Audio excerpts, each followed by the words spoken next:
Hi hello everybody Samarth Bharat YouTube ಚಾನೆಲ್ಗೆ ತಮ್ಮೆಲ್ಲರಿಗೂ ಹಾರ್ದಿಕ ಸ್ವಾಗತ. ಇವತ್ತಿನ ಈ ಸೆಷನಲ್ಲಿ ವಾಟ್ ಈಸ್ ಓರ್ಕಾ, ಓರ್ಕಾ ಎಂದರೇನು, ಜಾಗತಿಕ ತಾಪಮಾನಕ್ಕೆ ಓರ್ಕಾ ಒಂದು ಪರಿಹಾರವೇ, ಹಾಗೂ ಈ ಓರ್ಕಾ ಇದನ್ನು ಎಲ್ಲಿ ಸ್ಥಾಪಿಸಿದ್ದಾರೆ. ಸಮರ್ಥ್ ಭಾರತ್ ಯೂಟ್ಯೂಬ್ನ ಈ ಒಂದು 5 ಮಿನಿಟ್ GKಗೆ ಸಂಬಂಧಿಸಿದ ಈ ಒಂದು ಸೆಷನಲ್ಲಿ ನಾವು ಹೆಚ್ಚುವರಿಯಾಗಿ ಅರ್ಥಕೊಳ್ಳುವ. ಈಗ ಫಸ್ಟ್ ಅಂಡ್ ಫಾರ್ಮೋಸ್ಟ್ ಓರ್ಕಾದ ಬಗ್ಗೆ ತಿಳಿಯುವುದಕ್ಕಿಂತ ಮುಂಚೆ ಬೇಸಿಕ್ ಆಗಿ 3 ಇಂಪಾರ್ಟೆಂಟ್ ಕಾನ್ಸೆಪ್ಟ್ಗಳ ಬಗ್ಗೆ ನಾವು ತಿಳ್ಕೊಂಡಿರಬೇಕು.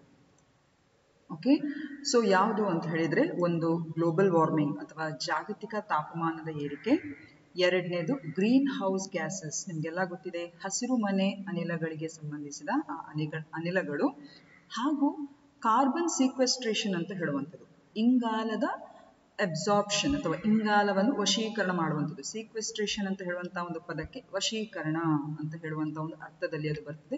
ಇಂಗಾಲವನ್ನು ವಶೀಕರಣ ಮಾಡಿಕೊಳ್ಳುವಂಥದ್ದು, ಹಿಂದಕ್ಕೆ ಪಡ್ಕೊಳ್ಳುವಂಥದ್ದು.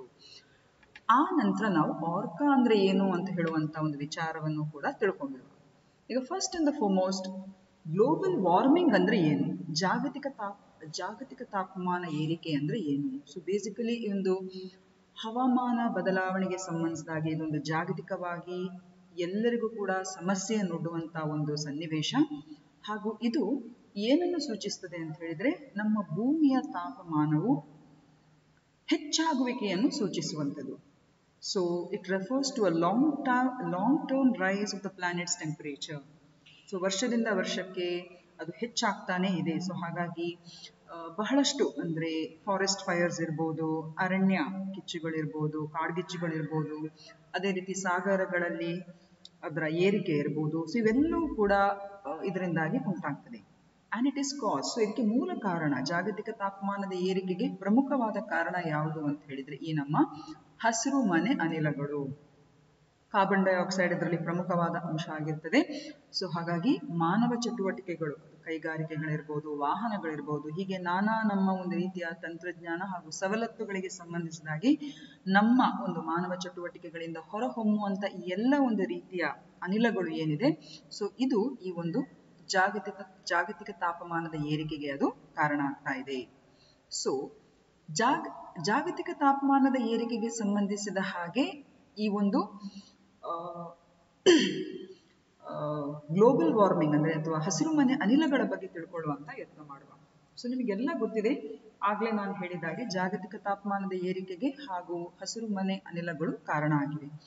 ಪ್ರಮುಖವಾದ ಹಸಿರು ಮನೆ ಅನಿಲಗಳು, ಅದರಲ್ಲಿ ಕಾರ್ಬನ್ ಡೈಆಕ್ಸೈಡ್ ಅನ್ನು ನಾವು ನೋಡಬಹುದು, ಇಂಗಾಲದ ಡೈಆಕ್ಸೈಡ್ ಅದು ಪ್ರಮುಖ 65% ಜಾಸ್ತಿ ಇದೆ ಇರುವಂಥದ್ದು.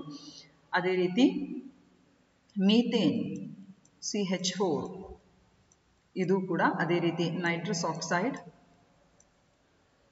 ಫ್ಲೋರಿನೇಟೆಡ್ ಗ್ಯಾಸಸ್ ಅಂತ ಹೇಳ್ತೇವೆ, ಅದೇ ರೀತಿ ವಾಟರ್ ವೇಪರ್ ಇದು ಕೂಡ ಅದರ ಭಾಗ ಆಗ್ತದೆ. ಅದರಲ್ಲಿ ಹೆಚ್ಚುವರಿಯಾದಂತಹ ಅಂಶವನ್ನು ನಾವು ನೋಡಿದ್ರೆ ಕಾರ್ಬನ್ ಡೈಆಕ್ಸೈಡ್. ಈಗ ಕಾರ್ಬನ್ ಡೈಆಕ್ಸೈಡ್ ಅಲ್ಲಿಯೂ ಕೂಡ ಕಾರ್ಬನ್ ಅನ್ನು ಕಾಣಬಹುದು, ಇಂಗಾಲವನ್ನು ಕಾಣಬಹುದು. ಮೀಥೇನ್ ಅಲ್ಲೂ ಕೂಡ ನಾವು ಇಂಗಾಲವನ್ನು ಕಾಣಬಹುದು, ಅಂದ್ರೆ ಕಾರ್ಬನ್ ಅನ್ನು ಕಾಣಬಹುದು. ಒಟ್ಟಾರೆಯಾಗಿ ಈ ಕಾರ್ಬನ್ ರಿಲೇಟೆಡ್ ಆಸ್ಪೆಕ್ಟ್ಸ್ ಗಳು ಅಥವಾ ಅನಿಲಗಳು ನಮ್ಮ ಭೂಮಿ ಮೇಲೆ ಈ ಒಂದು ಹಸಿರು ಮನೆ ಅನಿಲಗಳ ಒಂದು ಭಾಗವಾಗಿ ಭೂಮಿಯ ಒಂದು ತಾಪಮಾನದ ಏರಿಕೆಗೆ ಅದು ಕಾರಣ ಆಗ್ತಾ ಇದೆ.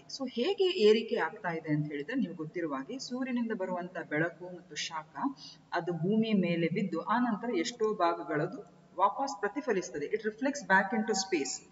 ಆದ್ರೆ ಈ ಹಸಿರು ಮನೆ ಅನಿಲಗಳು ಏನ್ ಮಾಡ್ತದೆ ಅಂತ ಹೇಳಿದ್ರೆ, ನಮ್ಮ ಅಟ್ಮಾಸ್ಫಿಯರ್ ಅಲ್ಲಿ ಒಂದು ರೀತಿಯ ಒಂದು ಕವರೇಜ್ ಅನ್ನು ಮಾಡ್ತದೆ. ಅರ್ಥ ಆಯ್ತಲ್ಲ, ಒಂದು ಪದರವನ್ನು ಉಂಟು ಮಾಡ್ತದೆ. ಈ ಪದರದಿಂದಾಗಿ ಸೂರ್ಯನಿಂದ ಬರುವಂತ ಶಾಖ ಪೂರ್ತಿ ಪ್ರಮಾಣದಲ್ಲಿ ವಾಪಸ್ಸು ಸ್ಪೇಸ್ಗೆ ರಿಫ್ಲೆಕ್ಟ್ ಆಗದ ರೀತಿಯಲ್ಲಿ ಅದು ತಡೀತದೆ. ಹಾಗಾಗಿ ಅದು ಇಲ್ಲೇ ಉಳ್ಕೊಳ್ತದೆ. ಇದರಿಂದಾಗಿ ಏನಾಗ್ತದೆ ಅಂತ ಹೇಳಿದ್ರೆ, ತಾಪಮಾನ ಹೆಚ್ಚಾಗ್ತಾ ಹೋಗ್ತದೆ. ಇದು ಹೇಗೆ ಹಸಿರು ಮನೆ ಅನಿಲಗಳಾದಂತಹ carbon dioxide, methane, nitrous oxide ಇವೆಲ್ಲವೂ ಕೂಡ ಭೂಮಿಯ ತಾಪಮಾನ ಹೆಚ್ಚಾಗುವಿಕೆಗೆ ಅದು ಕಾರಣ ಆಗ್ತಾ ಇದೆ. ಈಗ ಓರ್ಕಾಗೆ ತಿಳಿಯುವುದಕ್ಕಿಂತ ಮುಂಚೆ ಇನ್ನೊಂದು ಅಂಶವನ್ನು ನಾವು ತಿಳ್ಕೊಬೇಕು. ಯಾಕಂದ್ರೆ ಓರ್ಕಾವನ್ನು ತಿಳಿಬೇಕು ಅಂತ ಹೇಳಿದ್ರೆ ಕಾರ್ಬನ್ ಸೀಕ್ವೆಸ್ಟ್ರೇಷನ್ ಅನ್ನು ನಾವು ಸರಿಯಾದ ರೀತಿಯಲ್ಲಿ ಅರ್ಥ ಮಾಡ್ಕೊಳ್ಬೇಕು. ಇಂಗಾಲದ ವಶೀಕರಣ ಅಂದ್ರೆ ಏನು? ನಿಮ್ಗೆ ಗೊತ್ತಿರುವ ಹಾಗೆ ಕಾರ್ಬನ್ ಡೈಆಕ್ಸೈಡ್, ಇಂಗಾಲದ ಡೈಆಕ್ಸೈಡ್ ಈ ಹಸಿರು ಮನೆ ಅನಿಲ ಪರಿಣಾಮಗಳಿಗೆ ಸಂಬಂಧಿಸಿದ ಹಾಗೆ ಹೆಚ್ಚುವರಿಯಾಗಿ ಉತ್ಪತ್ತಿಯಾಗುವಂತಹ ಒಂದು ಅನಿಲವಾಗಿದೆ. ಹಾಗೂ ಕಾರ್ಬನ್ ಸೀಕ್ವೆಸ್ಟ್ರೇಷನ್ ಅಂತ ಹೇಳಿದ್ರೆ ಅಟ್ಮಾಸ್ಫಿಯರ್ ಅಲ್ಲಿ ಪರಿಸರದಲ್ಲಿರುವಂತಹ ಈ ಒಂದು ಕಾರ್ಬನ್ ಅಂಶವನ್ನು ಇದನ್ನು ಕ್ಯಾಪ್ಚರ್ ಮಾಡುವಂಥದ್ದು, ಇದನ್ನು ವಶೀಕರಣ ಮಾಡಿಕೊಂಡು ಆ ನಂತರ ಇದನ್ನು ಆ ರೀತಿಯಾಗಿ ಪರಿಸರದಲ್ಲಿ ಒಟ್ಟಾರೆಯಾಗಿ ಈ ಒಂದು ಇಂಗಾಲದ ಡೈಆಕ್ಸೈಡ್ನ ಒಂದು ಅಂಶವನ್ನು ಹಂತ ಹಂತವಾಗಿ ಕಡಿಮೆ ಮಾಡುವಂತಹ ಒಂದು ಯತ್ನವನ್ನೇ ನಾವು ಇಂಗಾಲದ ವಶೀಕರಣ ಅಥವಾ ಕಾರ್ಬನ್ ಸೀಕ್ವೆಸ್ಟ್ರೇಷನ್ ಅಂತ ಹೇಳುವಂಥದ್ದು. Okay, so carbon dioxide, it is the mostly common produced greenhouse gases. ವಾಹನಗಳಿಂದ ಬೇರೆ ಬೇರೆ ರೀತಿಯ ಕೈಗಾರಿಕೆಗಳಿಂದೆಲ್ಲ ಉತ್ಪತ್ತಿಯಾಗುವಂಥ ಇದೊಂದು ಪ್ರಮುಖವಾದಂತಹ ಅಂಶ. ಸೊ ಆ ನಿಟ್ಟಿನಲ್ಲಿ ಈ ಒಂದು ಕಾರ್ಬನ್ ಸೀಕ್ವೆಸ್ಟ್ರೇಷನ್, ಒಂದು ಕಡೆ ಕಾರ್ಬನ್ ಸೀಕ್ವೆಸ್ಟ್ರೇಷನ್ ನ್ಯಾಚುರಲ್ ಪ್ರಾಸೆಸ್ ಅಲ್ಲಿ ಆಗ್ತದೆ. ಹೇಗೆ ಅಂತ ಹೇಳಿದ್ರೆ ಗಿಡ ಮರಗಳಿಂದ, ಹೌದಾ ಅಲ್ವಾ? ಯಾಕಂದ್ರೆ ಈ ಸೈಕಲ್ ಅನ್ನೋದು ಬ್ಯಾಲೆನ್ಸ್ ಮಾಡ್ತದೆ ಹೆಚ್ಚಿನ ಗಿಡ ಮರಗಳಿದ್ರೆ. ಯಾಕಂದ್ರೆ ನಿಮ್ಗೆಲ್ಲ ಗೊತ್ತಿರುವ ಹಾಗೆ ಫೋಟೋಸಿಂಥಸಿಸ್ಗೋಸ್ಕರ ಕಾರ್ಬನ್ ಡೈಆಕ್ಸೈಡ್ ಬೇಕಾಗ್ತದೆ. ಸೊ ಹಾಗಾಗಿ ಆ ಎಕ್ಸ್ಚೇಂಜ್ನ ಮೂಲಕ, ಆ ಒಂದು ರೀತಿಯ ಬ್ಯಾಲೆನ್ಸ್ಡ್ ಎಕ್ಸ್ಚೇಂಜ್ನ ಮೂಲಕ ಗಿಡಗಳು, ಸಸ್ಯಗಳು ಏನು ಈ ಒಂದು ಇಂಗಾಲದ ಡೈಆಕ್ಸೈಡ್ ಅನ್ನು ಫೋಟೋಸಿಂಥಸಿಸ್ ಅಥವಾ ದ್ಯುತಿ ಸಂಶ್ಲೇಷಣೆಗೆ ಅದು ಬಳಸ್ತದೆ, ಆ ರೀತಿಯಾಗಿ ಅದು ಬ್ಯಾಲೆನ್ಸ್ ಅನ್ನು ಮಾಡಲಿಕ್ಕೆ ಪ್ರಯತ್ನ ಮಾಡ್ತದೆ. ಆದ್ರೆ ನಾವೆಲ್ಲ ಇವಾಗ ಹೆಚ್ಚಾಗಿ ಮರ ಕಡಿಯುವ ಕಾರಣ ಈ ಬ್ಯಾಲೆನ್ಸ್ ಕೂಡ ಈಗ ಹೊರಟೋಗ್ಬಿಟ್ಟಿದೆ. ಸೊ ಹಾಗಾಗಿ ಇದೊಂದು ಬಯಾಲಜಿಕಲ್ ವೇ ಅಥವಾ ನ್ಯಾಚುರಲ್ ಪ್ರಾಸೆಸ್ ನಲ್ಲಿ ಆಗುವಂತ ಒಂದು ಕಾರ್ಬನ್ ಸೀಕ್ವೆಸ್ಟ್ರೇಷನ್. ಆದ್ರೆ ಮಾನವ, ಈಗ ಮನುಷ್ಯ ಏನ್ ಮಾಡಿದಾನೆ ಅಂತ ಹೇಳಿದ್ರೆ, ಈ ಗ್ಲೋಬಲ್ ವಾರ್ಮಿಂಗ್ ನ ಬೇರೆ ಬೇರೆ ರೀತಿಯ ಆಪತ್ತುಗಳಿಂದಾಗಿ ಅವನು ಎಚ್ಚೆತ್ತುಕೊಂಡು ಇಂಗಾಲದ ವಶೀಕರಣಕ್ಕೆ ಸಂಬಂಧಿಸಿದ ಕೆಲವೆಲ್ಲ ಒಂದು ರೀತಿಯ ಟೆಕ್ನಾಲಜಿಯನ್ನು ಅವನು ಇಂಟ್ರೊಡ್ಯೂಸ್ ಮಾಡಿದ್ದಾನೆ. ಓಕೆ, ಸೊ ಅದರಲ್ಲಿ ಪ್ರಮುಖವಾಗಿ ಈ ಓರ್ಕಾ ಎಂಬ ಒಂದು ಮೆಷಿನರಿ ಕೂಡ ಒಂದು. ಇದು 8ನೇ ಸೆಪ್ಟೆಂಬರ್ 2021 ಇದನ್ನು ಲಾಂಚ್ ಮಾಡಿದ್ದಾರೆ. ಸೊ ಓರ್ಕಾ ಇದನ್ನು ಪರೀಕ್ಷೆಗೆ ಕೇಳುವಂತ ತುಂಬಾ ಚಾನ್ಸಸ್ ಇದೆ.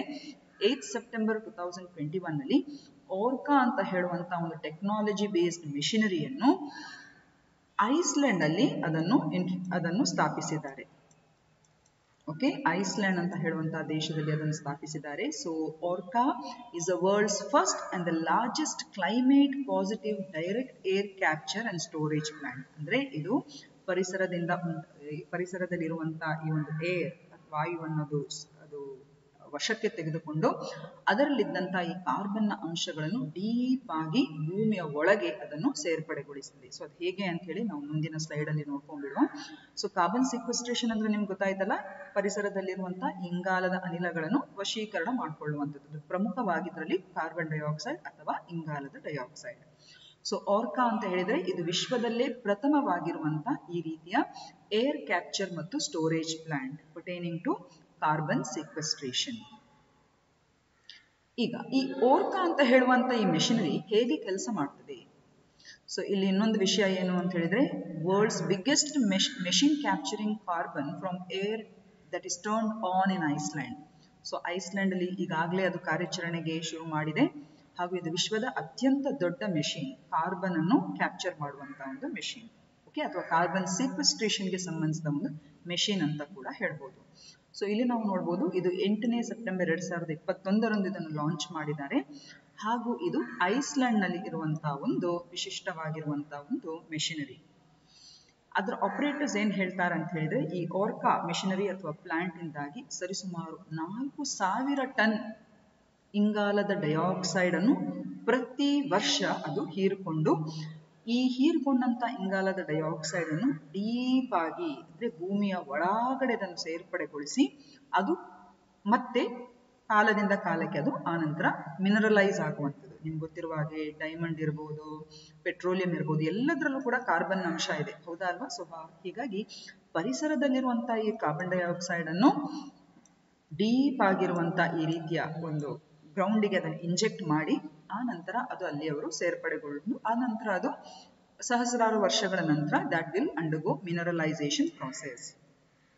ಓಕೆ, ಈಗ ಈ ಓರ್ಕಾ ಎಂಬ ಸಂಸ್ಥೆಯನ್ನು ಯಾರು ಇಂಟ್ರೊಡ್ಯೂಸ್ ಮಾಡಿರೋದು ಅಥವಾ ಈ ವಿಶಿಷ್ಟವಾಗಿರುವಂತಹ ಮೆಷಿನರಿಯನ್ನು ಯಾರು ಅದನ್ನು ಆರ್ಗನೈಸ್ ಮಾಡಿರೋದು ಅಂತ ಹೇಳಿದ್ರೆ, ಕ್ಲೈಮ್ ವರ್ಕ್ಸ್ ಅಂತ ಹೇಳಿ ಸ್ವಿಟ್ಜರ್ಲೆಂಡ್ ನ ಒಂದು ಕಂಪನಿ, ಕ್ಲೈಮ್ ವರ್ಕ್ಸ್ ಅಂತ ಹೇಳಿಬಿಟ್ಟು ನೀವು ಈ ವೆಬ್ಸೈಟ್ಗೆ ಹೋದ್ರೂ ಕೂಡ ತುಂಬಾ ಈ ಮೆಷಿನರಿ ಯಾವ ರೀತಿಯಾಗಿ ಕಾರ್ಯಾಚರಣೆ ಮಾಡ್ತದೆ ಅಂತ ಹೇಳಿ ಬಹಳಷ್ಟು ಡೀಟೇಲ್ ಆಗಿರುವಂತಹ ಒಂದು ಇನ್ಫಾರ್ಮೇಶನ್ ಅಲ್ಲಿ ಕೊಟ್ಟಿದ್ದಾರೆ.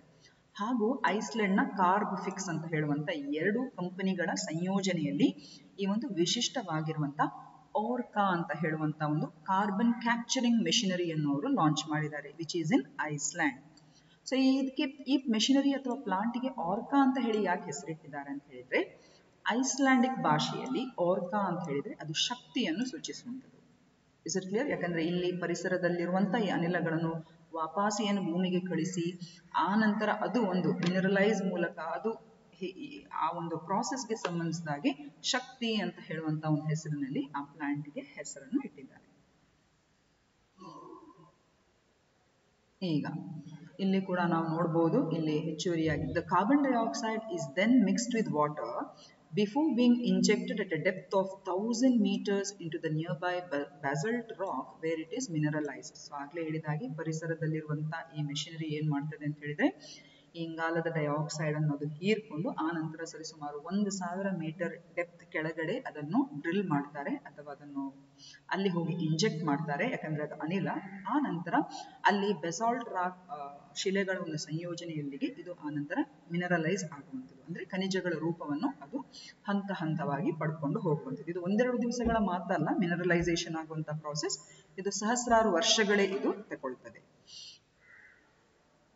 ಈಗ ವೆರಿ ಇಂಪಾರ್ಟೆಂಟ್, ಆರ್ಕಾ ಅಂತ ಹೇಳುವಂತ ಈ ಮೆಷಿನರಿಯ ವಿಶಿಷ್ಟ, ಇದು ವಿಶ್ವದಲ್ಲೇ ಪ್ರಥಮವಾಗಿರುವಂತಹ ಮೆಷಿನರಿ. ಇಲ್ಲಿ ಜಸ್ಟ್ ನಾನು ನಿಮಗೆ ಒಂದು ಇಂಪಾರ್ಟೆಂಟ್ ಆಗಿರುವಂತ ಈ ಮೆಷಿನರಿಯ ಒಂದು ಫೇಸ್ ಅನ್ನಷ್ಟೇ ಹಾಕೊಂಡಿದ್ದೇನೆ. ಸೊ ಈ ರೀತಿಯಾಗಿ ಈ ಇದರ ಮೂಲಕ ಅಂದ್ರೆ ಪರಿಸರದಲ್ಲಿರುವಂತ ಈ ಒಂದು ಕಾರ್ಬನ್ ರಿಲೇಟೆಡ್ ಅನಿಲಗಳನ್ನು ಇದು ಸೀಕ್ವೆಸ್ಟ್ರೇಷನ್ ಮಾಡ್ಕೊಳ್ತದೆ. ಓಕೆ, ಸೊ ಇದನ್ನು ಸ್ಥಾಪಿಸಿರುವಂತದ್ದು ಎಲ್ಲಿ ಅಂತ ಹೇಳಿದ್ರೆ ಐಸ್ಲ್ಯಾಂಡ್ ಅಂತ ಹೇಳುವಂಥದ್ದು. ಸೊ ಐಸ್ಲ್ಯಾಂಡ್ ಎಲ್ಲಿದೆ ಹೇಳಿ? ಇದು ಯಾವ ಖಂಡದ ಭಾಗ? ಇದು ಯುರೋಪ್ ಖಂಡದ ಭಾಗ. ಓಕೆ, ಇದೊಂದು it comes under the continent of Europe. ಅದಲ್ಲದೆ ಇದು ಉತ್ತರ ಅಟ್ಲಾಂಟಿಕ್ ಓಷನ್ ಅಥವಾ ಈ ಒಂದು ಸಾಗರದ ಮೇಲ್ಭಾಗದಲ್ಲಿ, ಅಂದ್ರೆ ಗ್ರೀನ್ಲ್ಯಾಂಡ್ ಅಂತ ಹೇಳುವಂತ ಈ ಒಂದು ದ್ವೀಪ ಏನಿದೆ ಅದರ ಪಕ್ಕದಲ್ಲಿ ಇಲ್ಲಿ ಇರುವಂತದ್ದು, ಹಾಗೂ ಇದು ಯುರೋಪ್ ಖಂಡಕ್ಕೆ ಸೇರುವಂಥದ್ದು. ಸೊ ಈ ಐಸ್ಲ್ಯಾಂಡ್ ಅಂತ ದೇಶದ ಬಗ್ಗೆ ಒಂದು ಸಣ್ಣ ನಿಮಗೆ ವಿವರಣೆ ಕೊಡುವುದಿದ್ರೆ, ಇದು ಬಹಳಷ್ಟು ಸ್ಪೇರ್ಸ್ಲಿ ಪಾಪ್ಯುಲೇಟೆಡ್ ಕಂಟ್ರಿ ಅಂತ ಹೇಳ್ಬೋದು. ಯುರೋಪ್ನಲ್ಲಿ ಬಹಳಷ್ಟು ಕಡಿಮೆ, ಸರಿಸುಮಾರು 3 ಲಕ್ಷದ ಆಸುಪಾಸಲ್ಲಷ್ಟೇ ಜನಸಂಖ್ಯೆ ಇರುವಂತಹ ಒಂದು ಪುಟ್ಟ ದ್ವೀಪ ರಾಷ್ಟ್ರ ಇದು. ಹಾಗೂ ಇದರ ಒಂದು ಕ್ಯಾಪಿಟಲ್ ಅಥವಾ ಇದರ ರಾಜಧಾನಿ ಏನಿದೆ ಇದು ರೇಕ್ಜವಾಕ್ ಅಂತ ಹೇಳುವಂಥದ್ದು.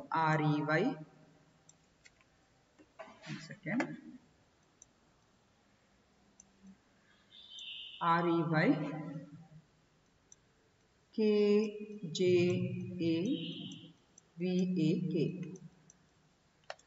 ರೇಕ್ಜವಾಕ್ ಅಂತ ಹೇಳಿಬಿಟ್ಟು ಇದು ಐಸ್ಲ್ಯಾಂಡ್ ನ ಕ್ಯಾಪಿಟಲ್. ಸೊ ಆ ರೇಕ್ಜವಾಕ್ ಅಂತ ಹೇಳುವಂತ ಪ್ಲೇಸ್ ಅಲ್ಲೇ ಇದನ್ನು ಇನ್ಸ್ಟಾಲ್ ಮಾಡಿದ್ದಾರೆ. ಸೊ ಪ್ಲೀಸ್ ರಿಮೆಂಬರ್, ಇದು ಪರೀಕ್ಷಾ ದೃಷ್ಟಿಯಿಂದ ವೆರಿ ಇಂಪಾರ್ಟೆಂಟ್. ಯಾಕಂದ್ರೆ ಆರ್ಕಾ ಅಂತ ಹೇಳುವಂಥದ್ದು ಇಡೀ ವಿಶ್ವದಲ್ಲೇ ಇದು ಪ್ರಪ್ರಥಮವಾಗಿ ನಮ್ಮ ಜಾಗತಿಕ ತಾಪಮಾನವನ್ನು ಇಳಿಸುವಂತ ಸಂದರ್ಭಕ್ಕೆ ಅನುಗುಣವಾಗಿ ಕಾರ್ಬನ್ ಸೀಕ್ವೆಸ್ಟ್ರೇಷನ್ ಪ್ರಕ್ರಿಯೆಗೆ ಪೂರಕವಾಗಲಿ ಅಂತ ಹೇಳಿಬಿಟ್ಟು ಈ ಒಂದು ಪ್ರಾಸೆಸ್ ಅನ್ನು ಅಥವಾ ಈ ಒಂದು ಮೆಷಿನರಿಯನ್ನು ಅವರು ಇನ್ಸ್ಟಾಲ್ ಮಾಡಿದ್ದಾರೆ. So this is about ಆರ್ಕಾ.